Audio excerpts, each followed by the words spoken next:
This is a technological showcase set in the world of The Witcher 4. What you just saw and are going to see now is running on a standard PlayStation 5 at 60 FPS with ray tracing. So in the game, you'll be playing as Ciri, a professional monster slayer, a witcher. She explores the world and hunts down monsters for coin. The region we are in is called Kovir, and you'll get to explore it in a game. Right now, Ciri is investigating a monster, and after gathering new clues, she is heading back to a nearby village.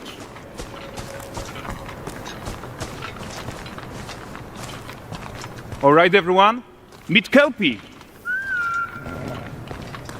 Let weeds be weeds, Kelpie. So just like Geralt had Roach, Ciri has her own loyal companion. We return to town. These two characters need to feel like one. Since you're gonna explore the world on horseback, riding needs to feel seamless, natural, and just fun. Yeah, and to support that, we're introducing multi-character motion matching in Unreal.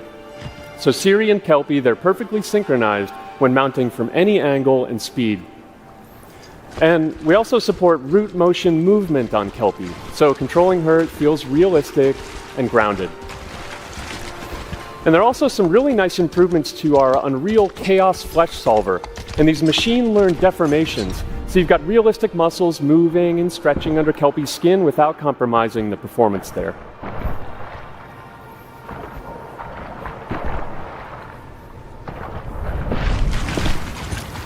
So let's leave Ciri behind for a second and talk about the world itself.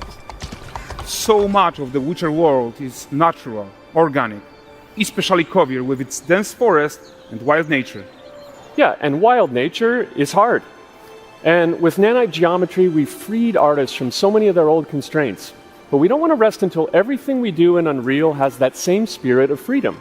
There's always more work to do. And foliage is a huge piece of that puzzle. So we are excited to introduce Nanite foliage.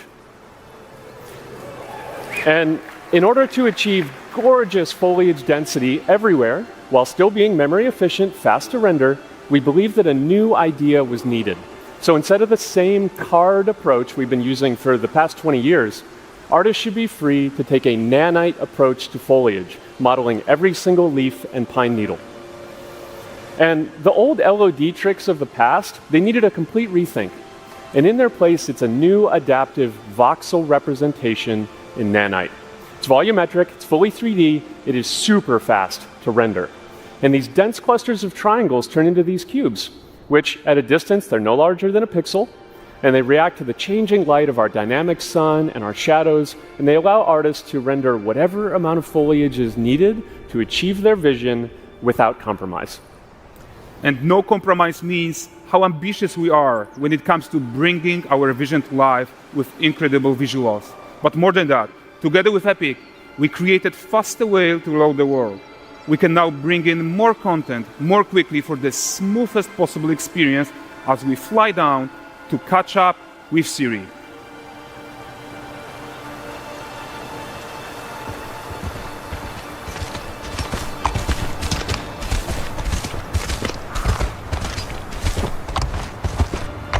Welcome to Vrest. So Vrest is a port town, a hub for fishing, trade and mining. It's one of those places where you can meet shady characters or overhear gossip from other lands. It's also where Ciri took on her current contract. High-tech, let's leave Kelpie here and explore the marketplace and food. And the missus? I'm so excited we can finally show you some of this stuff. Let's see what Vrest has to offer. Bugger. Not her again. Not even at the land Exeter Fair! Now, 9 gazes while I present him with a fish. For the furry rascal will often wait, and the fair's weight grants good fortune. For this feat, I am your generosity. Pardon. Guys, notice how responsive the world is. Character actions directly affect what happens around you, sometimes even setting off chain reactions. Everything is working together.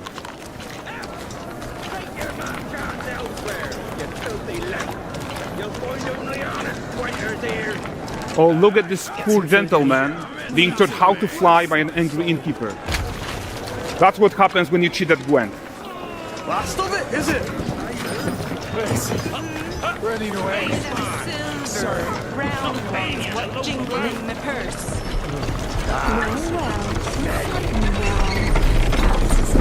Okay, so this is the guy who gave the series quest his own.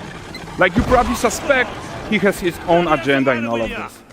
You off your tits again, Wilfred? Get your ass up.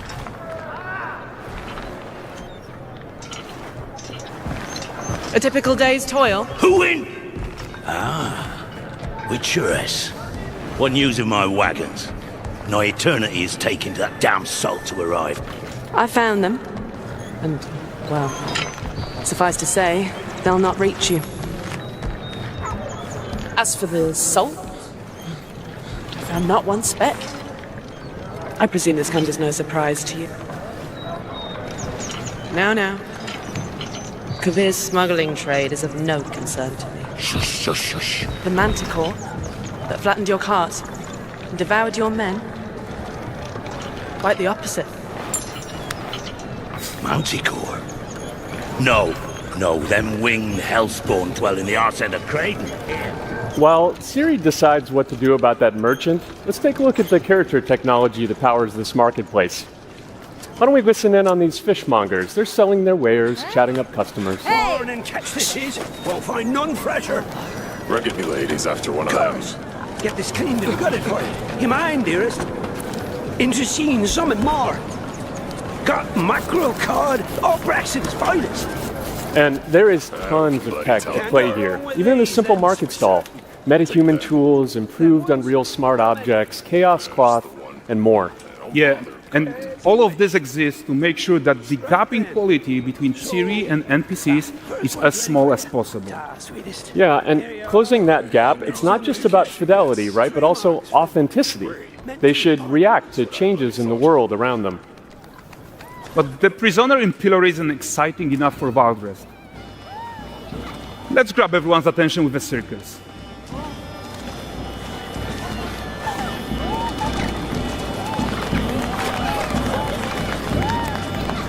But the great performance deserves a huge crowd though.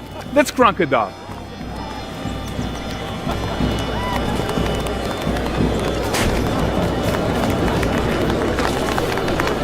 So you are seeing tons of optimizations here to many of Unreal systems, including an entirely new Unreal animation framework, allowing us to fit easily in our 60 FPS budget, not just in rendering, but also with room to spare on the game thread.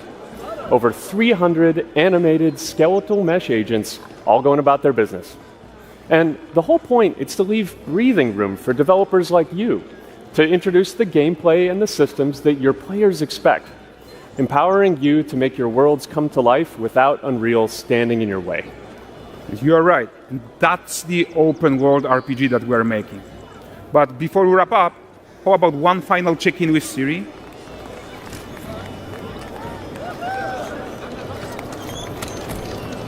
We are making this game to be the most immersive and ambitious open world Witcher game ever. And we are making this a reality thanks to our work on Unreal with the team at Epic.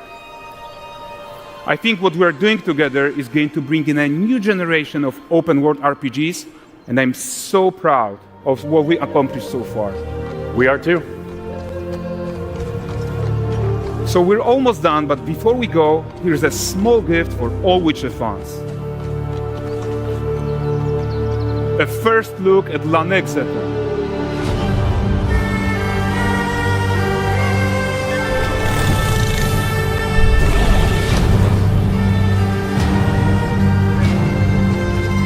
Onward, Kelpie. We've worked to do.